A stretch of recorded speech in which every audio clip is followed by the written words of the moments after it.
Hey folks, today marks a significant turning point in the ongoing conflict between Israel and Hamas. As of January 20th, 2025, a day-old ceasefire is holding strong. This truce has already led to the release of hostages and prisoners on both sides, bringing a breath of hope to a war-torn region. In a landmark exchange, 3 Israeli hostages were freed by Hamas in return for 90 Palestinian prisoners. Among the released Israelis, we have Romy Gonen, who was captured at the Nova Music Festival. Then, Emily Damery, a British-Israeli citizen abducted from Kibbutz Kfar Atza, who sustained a gunshot wound and is missing 2 fingers on her left hand. Finally, Doron Steinbrecher, a Romanian-Israeli veterinary nurse also taken from Kibbutz Kfar Atza. This is just the beginning. If the deal holds, we're looking at a total of 33 Israeli hostages being released in exchange for over 1,000 Palestinian prisoners over the next 6 weeks. However, the fate of the remaining hostages and thousands of other Palestinian detainees still hangs in the balance. Meanwhile, Gaza is grappling with immense devastation.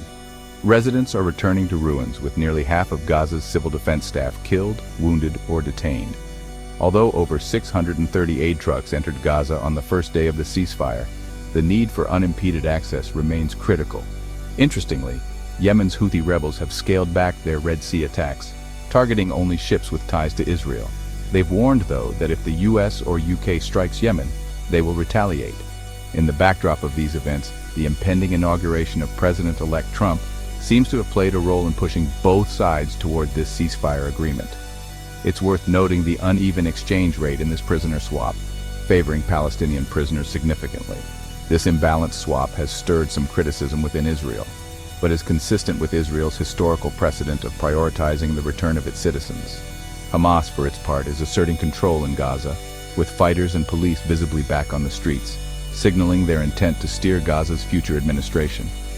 But this ceasefire leaves many questions unanswered, especially regarding the remaining hostages, Israeli troop withdrawals, and Gaza's long-term future.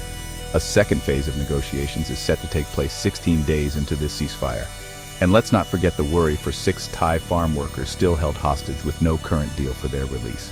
Hamas has confirmed they are in Gaza. Past hostages have recounted harrowing experiences of psychological abuse, sexual assault, and lack of medical care during captivity. These stories underline the urgency and sensitivity of ongoing negotiations. With a surge in aid, including over 630 trucks entering Gaza on the first day of the ceasefire and more aid arriving from Egypt, there's a glimmer of hope. But a lot hinges on the next steps in this fragile peace process. Stay tuned for more updates on this developing story. Thanks for watching.